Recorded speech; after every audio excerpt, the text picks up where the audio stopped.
I have a 2005 PT Cruiser, and I'm going to be checking the compression out on this today.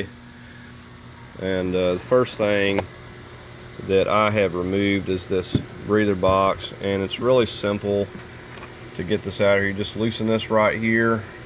You got one hose that goes into the side right there, and you can lift this whole entire thing out of there. You got two little nubs on the bottom that goes down into those rubber grommets, and you just pull that whole unit out of there. And now I'm charging the battery up right now, but the next thing I'm going to work on is just taking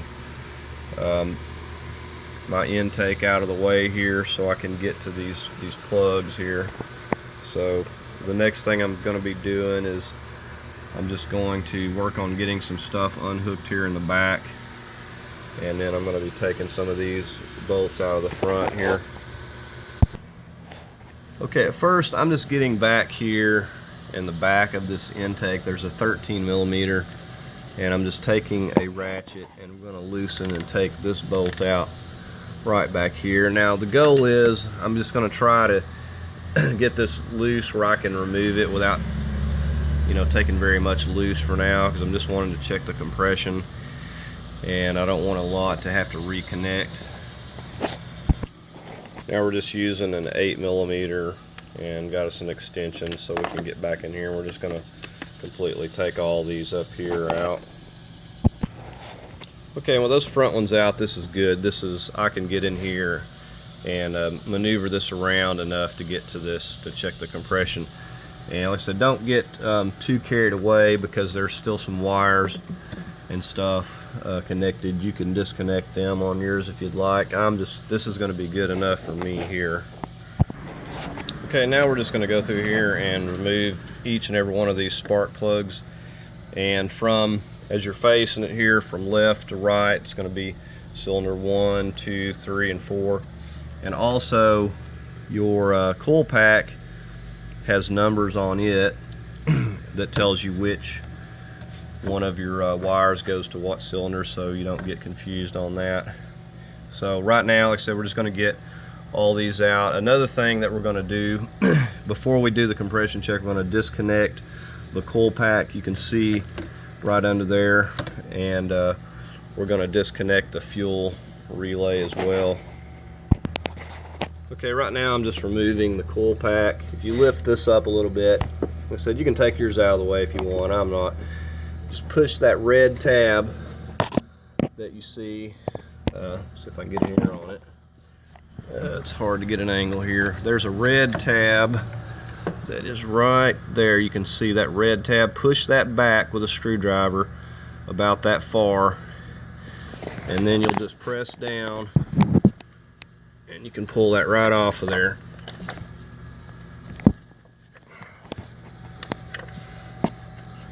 Okay, so now if you can see that, we've got that removed. Okay, so I've just disconnected the coil pack, and then the next thing I'm going to do is take the fuel relay out.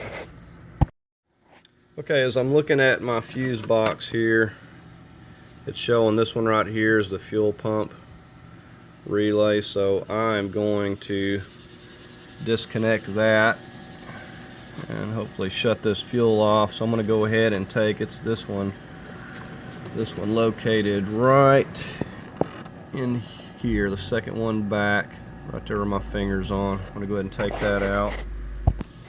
Okay, so now we've just threaded this adapter on to the end here, and we've got our compression gauge set up, and we're just going to start with this number 1 cylinder, and we're going to also have us a pen and paper and just jot down each of these. And you'll have to also get you a partner to help you crank this over here, so we're just going to get started. Okay, I just wanted to mention that you just hand tighten that in there. It doesn't have to be very tight. And we're just getting ready to crank it over here. Okay, go ahead.